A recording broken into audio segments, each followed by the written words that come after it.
Hi, I'm Charles, game designer, narrative designer.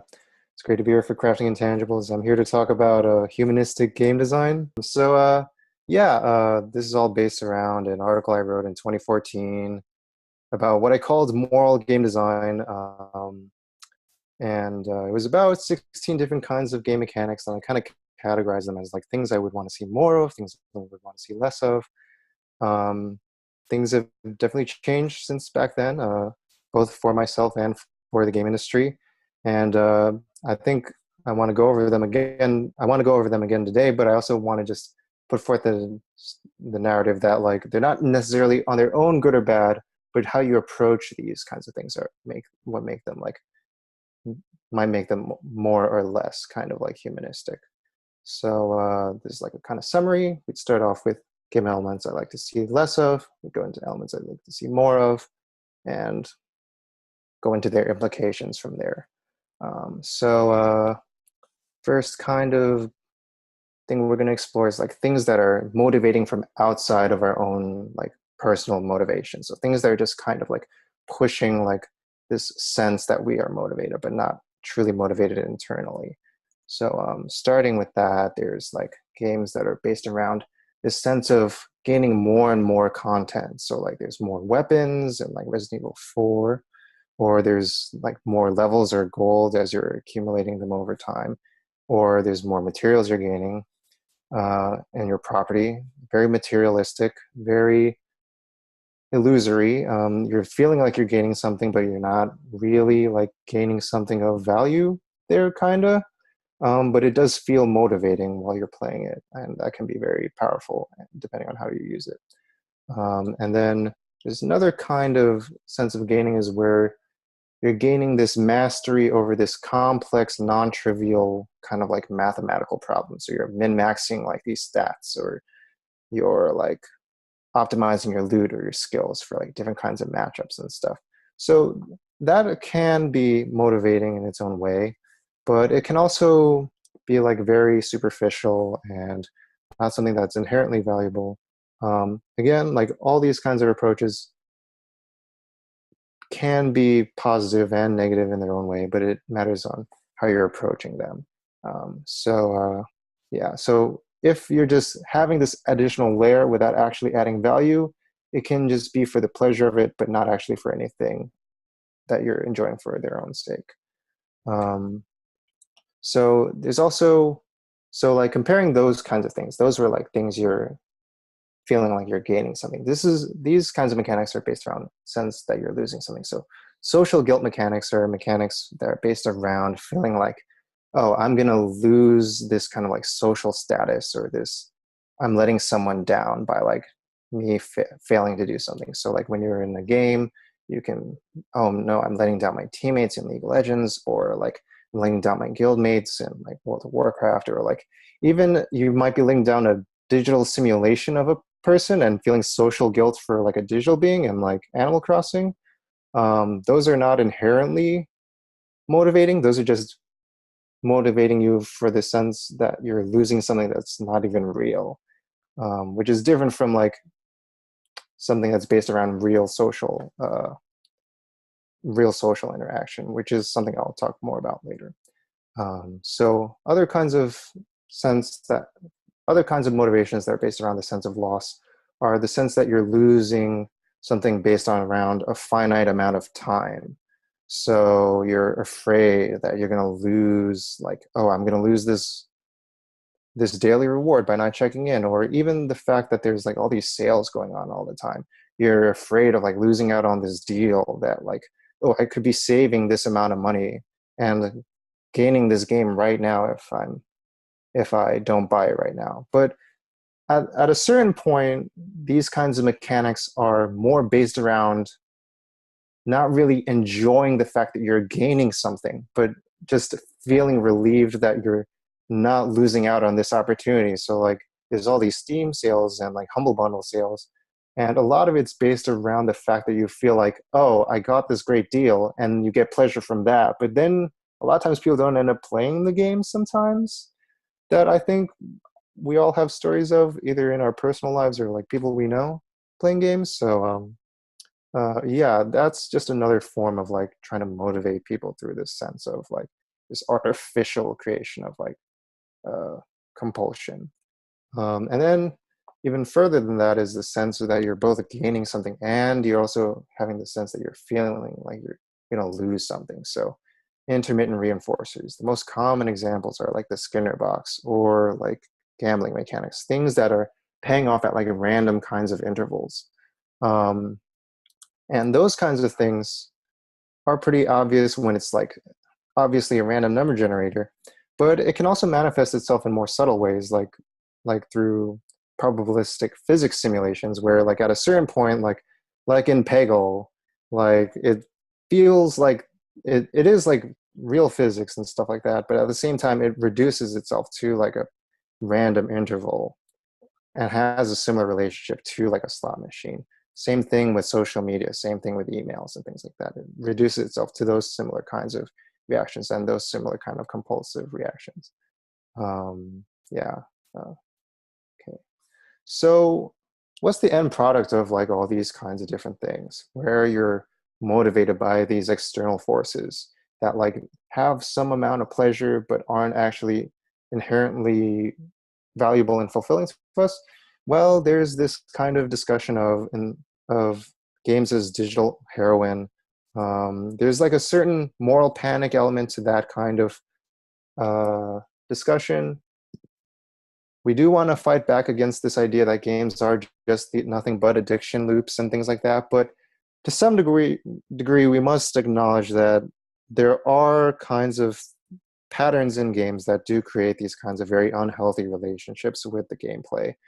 And we have to respect that. Like if games can have impact and can be super engaging, they can also be dangerous in how they can be engaging. So we have to be aware of that.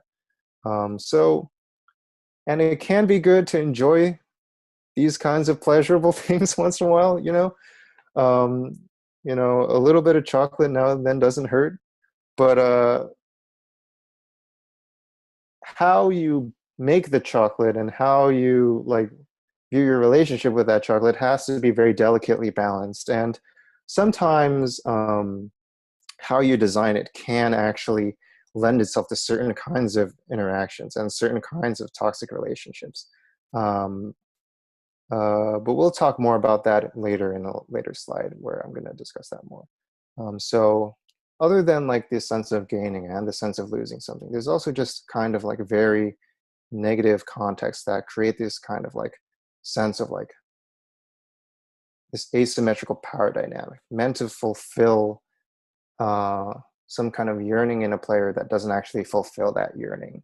So the first example of that is kinds of like zero-sum games where it's all based around the player dominating others or dominating their environment at the expense of others. Like there's certain kinds of interactions that can be, oh, we're growing up together. I'm helping you, you're helping me. Or I'm building this world and it's helping build me. But a lot of times, like even in a thing like Minecraft, you're reducing all these other things in the world to mere objects for your power and for your advantage. And that can lend itself to very toxic kinds of like relationships with players and players interacting with other players and players interacting with their environment. And this image is from a YouTube video that's called Top 10 Most Toxic Online Games. Like the mere fact that we have to like frame that as like top 10 most toxic online games rather than like there are only 10 toxic, and even 10 is a huge number. Like so the mere fact that we have this kind of like framing of this kind of issue is problematic. And there's also something to be said about not just like power dynamics through like power fantasies, but also these like very unhealthy, unrealistic like sex fantasies that create, which are themselves forms of unhealthy power dynamics. By not treating other beings in a sexual relationship as like a human being and as something that's mutual and respectful, you actually fulfill this kind of like asymmetry that happens in like more violent forms of power fantasies. And that's also dangerous in its own way. And then another form of like negative context is not just power fantasies, but the sense that players can fulfill all their wants and wishes through this world that is totally under their control. That they are like this being and that they feel fulfilled in this virtual environment. Um, that's really powerful, and it can be very empowering. But to some degree, if all you have is just this power fantasy in this artificial environment, then it can create a kind of like unhealthy relationship with that environment. That is partly the player's responsibility, but it is also partly the designer's responsibility. Um, Mike Fahey, and when he talks about his gaming addiction in this Kotaku article, a lot of it is not just about the pleasure of the game, but also the fact that the game is being used as a crux to avoid real problems. Like, it's one thing to have a power fantasy and enjoy this kind of escapism, but when the escapism lends itself to a certain kind of avoidance behavior, like it's one thing to just escape into a fantasy world, but to avoid the real world is very dangerous and unhealthy reaction that can come from players playing these kinds of games. So um, there's different approaches to how to address these kinds of things. Um, and another thing to be said about like these games that are about like feeling like you're gaining something, feeling like you're mastering something. These things can be very empowering and create a sense of mastery. There's a story of someone in my college who played Smash Brothers Melee for the first time. He wasn't doing well in school, but then he felt the sense that, you know what, I can play this more and more, and I can improve over time, and I can actually find myself improving myself at a skill set that I wasn't good at initially, but can develop a sense of mastery over. He took that sense of mastery from playing this game and applied it to his classes and improved over time. Um, that's something really valuable, but how you approach that in the game, in designing a game, can be conducive towards that, but it could also be non-conducive towards that. So sometimes games, while giving us what we want, they can be very what we want, but they can be very unfulfilling in a way. So there's a great article by New York Times about junk food, and one of the most striking passages in it was talking about Cheetos being one of the most addictive forms of. Everybody loves Cheetos, right? But they can be one. I see Christy nodding her head. But at the same time, what makes them so powerfully addictive is not just the cheese punch and the corn punch that like really hits you really hard. It's also the fact that when you eat it, it dissolves in your mouth and has something called diminishing caloric value, which is basically the sense that you're eating it and you're gaining pleasure from it, but you're not feeling full from it. It feels like you're eating nothing. It feels like you're eating air. And by having that sense that you're not being fulfilled from eating this while being pleasurable, you just want more and more and more, and you're never satisfied. So games can be like that too. And yeah, like you can have these very powerful experiences that are very valuable, but if you don't create but you can also design them in a way that is meant to be unfulfilling, and that can be very profitable and engaging, but it can also be very dangerous and very unhealthy, just in the same way that junk food is. So that's something that I think designers should be responsible for, and something that I'd like to be responsible for when I'm making games. So moving on from things I'd like to see less of, there are things I'd like to see more of. This category seems like this PowerPoint got translated over, this text got messed up, but basically part of the things that games can have more of is things that create something of real value, either real goods or real knowledge in the player, and that can have like certain implications through having those things.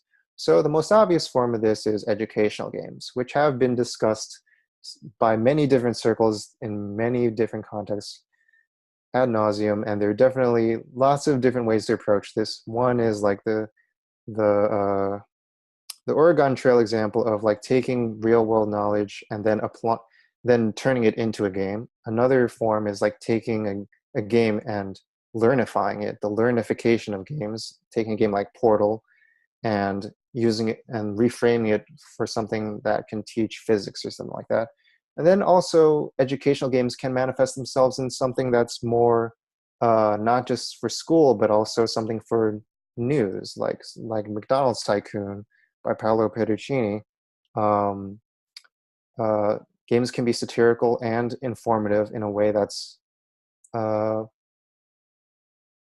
not necessarily for children and not necessarily quote unquote like the way we normally recognize education. It can put forth messages in different ways too, and that can have different consequences. Also, games can also have real impact on goods and services. Like you can take the ad revenue of a game's engagement and apply that towards a charity. People can get value from knowing that when they're playing a game, it's actually creating like benefit for people in lesser circumstances and things like that. And games can also be used to crowdsource like difficult problems that need to be solved, like in science or mathematics. And games can also be used to add a layer on top of like something that is like a non-trivial task that can only be performed by humans. So that can manifest itself in like TaskRabbit or Amazon Mechanical Turk and like other kinds of incarnations of that kind of idea. And then another example of games having positive impact is like obviously physical health games. This was more popular, more trending upwards around the time when I wrote this in 2014, less so now. Seems like we want to get back in our couches and slouching forward on our screens now. But yeah, games can be beneficial for physical and also mental health, um, mental fitness, like in Brain Age. And games can also create real social bonds by creating communities and creating social interactions through their gameplay. That can manifest itself in something like an MMO like Second Life or a tabletop RPG. This is a clip from Stranger Things. And it can also manifest itself in like local arcade games like Killer Queen in New York. And you can actually design a game from the bottom up with this kind of intent in mind and build a community around it deliberately in a deliberate fashion like they're doing here in New York, which is going pretty well. And also on Second Life, games can also be something that creates something of value in the real world by being a means for an artistic work. So Minecraft, Super Mario Maker, these games can all end up creating like something that is like a real world product and have that value. But something to be said about Canvas games that I didn't mention when I originally wrote this article is that Canvas games can be themselves inherently rewarding through the act of playing them. The creative process can be rewarding in and of itself, even if you're not doing it for the sake of a product. But the added value of having a product at the end that you can do what you want with it, like monetize or just share with friends and family, that also is its own value. So yeah, it's a 2-for-1 there with Canvas games. We'll get more into like games with intrinsic value in our next section. But just a conclusion, just like some potential pitfalls from like games with real value. Um, just because it's real doesn't mean it can't be unfulfilling or addictive. Like many things in the real world are unfulfilling and addictive too. Like this author, who I showed his book earlier, he described his experience working as a doctor as being unhealthy and addictive in itself, just because it's like seen as like this noble profession and like is ostensibly actually helping people doesn't mean that the relationship to it can't be like something that's obsessive or unhealthy or negative. And games can be that way too, um, even if they are creating real world creative works or physical goods. Like, I mean, potentially physical goods can be even more addicting than digital goods too, as we've seen and like as we know. And this slide's a bit of a trigger warning. Uh, there's definitely harm in creating games that definitely a potential harm in creating games that instill knowledge in people. You want, yeah, knowledge is something that's very dangerous and can be even more dangerous than even goods or services. Like one thing you want to know if the knowledge is true or not. Another thing is if you want to make sure that the knowledge is benefiting people and not harming them. So there's definitely a potential for like not only are you pushing a message, but it can also be a message that actually is meant to like harm or uh, harm people in its end goal. And to be fair, with Super Columbine Massacre RPG, the reason why the people opposed its withdrawal from Slam Dance was because of the fear that it would create a negative image around a very tragic occurrence. But the actual message behind the game was something that actually treated the issue with nuance and respect towards the people involved.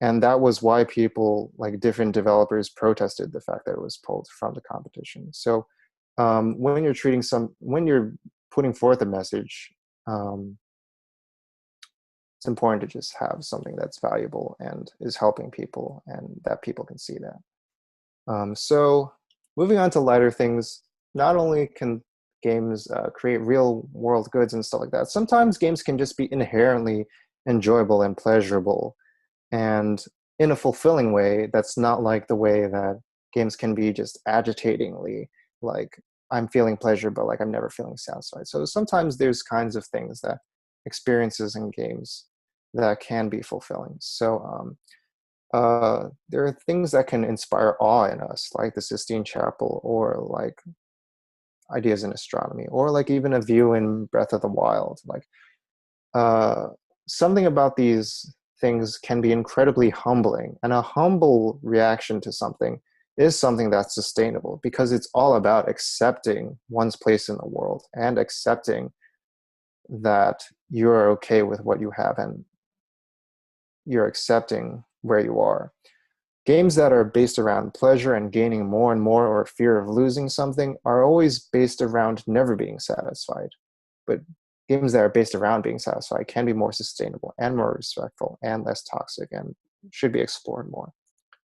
And then there's games that just are based around positive emotions and thoughts and feelings. These are all examples that just really like make me smile and bring lightness to my heart. Um, uh, Mr. Rogers is actually being streamed on Twitch right now when we're recording this.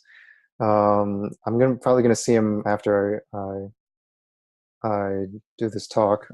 But yeah, like sometimes games can just create a sense of whimsy or wonder that are inherently just fulfilling and light and fun. But there's also the risk of being seen as cheesy. But sometimes maybe that's for the best. I think Walt Disney once said that like his daughter told him that, Dad, that's cheesy, and then he said to her, well, there's about 140 million Americans who also enjoy cheesiness, so I think I'm satisfied with that. So you can do what you will with that. And And then compared to your Cheetos comparison, this is the good right, cheesy. cheesy, the good kind of yes, the good kind of cheesiness, the Yeah. good kind of satisfying kind of cheesiness. Yeah. And then there's other games that are other kinds of experiences that can be based around accepting things that are lost. So whether that's a person or a place or even the sense of lost childhood, that's also beautiful and painful, but can also be very rewarding and not something that you would feel agitated and want to get more and never be satisfied with. Um, and this is the bottom right is a clip from is a scene from Earthbound, which was originally called Mother 2 in Japan. And there's a reason why the series is called Mother. It was named after John Lennon's song Mother, which is, if you listen to it, you'll see what I mean by tender moments. Yeah. And then another kind of intrinsic motivation is games that are just meant to like de-stress, decouple from everything, enjoy like the peace of a moment. I've seen examples of these in indie games, like in this game Morning Coffee, I think was shown in New York at some point. Like you're just drinking coffee and enjoying the rain and things like that. Or this game by, I believe, Brendan Keogh. Yo. Brendan Keogh, yeah, he's with us in Brisbane. He's Oh, great. yeah. Oh, great. He'll Small be world. thrilled to see this, yeah. Well, there you go. Hello. Um, yeah, it's quite wonderful. Just like something that's meant to be low energy and maybe like that kind of like motivation in games, like uh, it's probably explored in like larger games in small contexts or like very small games and like very tight experiences. But I think they can be explored more and is very very valuable to explore. So I'd like to see more of these kinds of games. Um, and then the high level end product of like these like games that are intrinsically valuable is hopefully something that like even if it like it either just has something that makes you say this is what life is truly about and makes it truly worth living, or at least has the ambition to be that kind of thing. And yeah, something that just makes you feel accepting of everything in the world and feeling okay, which is very different from a very survivalist, like agitated kind of state of living, like some kind of state where you're just accepting of like where you are right now. And that's something that I definitely know I need to experience more in my life. So yeah. And another, so like some pitfalls of like things that are intrinsically motivating. Um, you can be cheesy. You can say something that's completely banal. Um, One of the main things about this quote from Walt Disney is that it doesn't mean anything. If you can dream it, you can do it. That doesn't make any sense. Like just because you can dream it, you can do. You can't do it just because you can dream it. Another thing about this quote by Walt Disney is that he never even said it. It's made up. Like this was just he never actually said this quote, and he would never say something like this because it doesn't mean anything. And another pitfall of something that's with a message that feels good is that it might have that thing we're worried about with Coney 2012 is that we're worried about this slacktivism kind of like impact where like, oh, you feel good by sharing it or by liking it, but you don't actually do anything with real impact. So like, I, you can debate on the actual impact of Coney 2012, but like the general concern is valid that you're worried about how much like something just makes you feel good versus like something that actually has impact. You do want to be careful of that. Um, and in some, to some degree,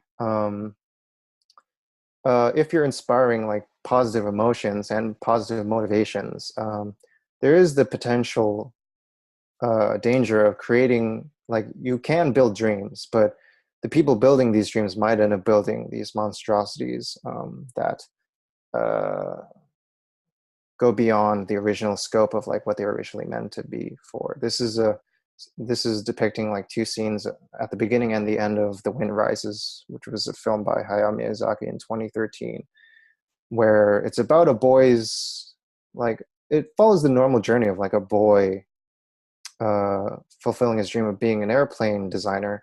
But slowly you see that it turns out that he's creating these planes that are going to be used for warfare.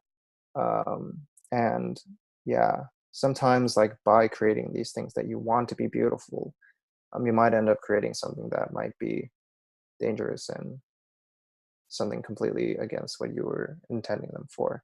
And that's just something that's part of like being ambitious and making something that's a dream. So yeah, those are the things that I like to see less of and more of. They're not inherently good or bad. They're not inherently good, like evil or malicious or harmful or toxic, but it's all about how you approach using them. So, like fighting games, they can be about dominance, but they can also create a sense of belonging through their community. Something with social impact and creativity can be wonderful and intrinsically valuable and have something that impacts people, but it can also be incredibly addictive. And you can argue like, oh, some of that's only on the players, but it's also the responsibility of the designers too. Really, it's both. And I'd hope the most responsible of designers would take that responsibility on themselves and take that the fact that they can have impact on people very seriously, especially if you want to make impact on people with your games. So just to leave people off, or do we have time for Q&A now? Or No. no? It's getting Okay. straight into yeah. Okay, so just the call to action here. When you're thinking about games you're working on now or games you're working on in the future, just consider these questions before, as you're making your design decisions on the impact of what your games are doing. So if you're making a game based on these kinds of external motivations, which aren't inherently negative but can be, just consider how does it avoid being unfulfilling and addictive? If it's based on a negative context, how does it avoid being escapist or unfulfilling? If it's based on real world products, how does it avoid being unfulfilling and addictive also? Same kind of issue, even though it's based on real goods. And if it's based on real knowledge, is that knowledge true and is it not harmful? And if it's based on intrinsic motivation, does it transfer from just being positive but also having real value? Or does that have the potential to create monsters out of something that's originally beautiful?